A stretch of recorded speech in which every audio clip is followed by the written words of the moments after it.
ମୋ ନାଁ ଭାସ୍କର ଜାଗରାଙ୍ଗା। कौन कहबे आपण आज आछन कौन कहबे ମୁଁ ଆଜି ଗୁଣପୁର ନିର୍ବାଚନ ମଣ୍ଡଳୀର ପ୍ରାର୍ଥୀ ନିମନ୍ତେ ଆପ୍ଲାଏ କରିବା ପାଇଁ ଆମକୁ ଏଠି ଡାକିଛନ୍ତି, ଯେଉଁଥିରେ ଆମେ ଅନଲାଇନ୍ରେ ଆପ୍ଲାଏ କରିଥିଲୁ। ଆଜି ଆମକୁ ପିସିସି ତରଫରୁ ଡକାଯାଇଥିଲା। ଆମ ଗୋଟେ ଟ୍ୟାକ୍ସ ଦେଇଛନ୍ତି, ଆମେ 7 ଦିନ ଭିତରେ କରିକି ଦେବା ପାଇଁ ପ୍ରତ୍ୟେକ ବୁଥରୁ 3 ଜଣ ଲେଖାଏଁ। आ कौन कहले सर जाय देखा गले आपण भी अजय जी कौन कहले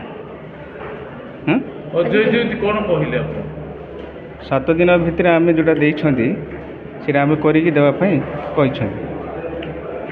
इलेक्शन आसिलानी आपण से जो रायगड़ा जिला ठिया हिचन जो केमती कोन सुविधा हो केमती कोन आपण लोक को बुझाउचंते आपण हाँ,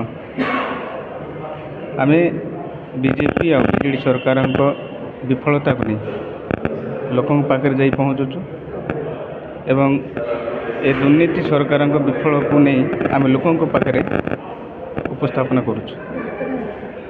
कौन कहबे बीजेडी और बीजेपी तो दुई मोड़ दुई जन तो दुई जन सलासुतरा हाँ से विषय कौन कहबे तांको आपण हटै कि एथर रायगड़ा जितबो हाँ जितबो निश्चय जितबो केमती लागुची लोकंकर केमती अवेयरनेस ना लोकंकर संपूर्ण भाव में कांग्रेस प्रति मनोभाव अच्छी। निश्चित भाव में रायगड़ा जिला 3टी निर्वाचन मंडली एवं गोटे लोकसभा निश्चय जितबो।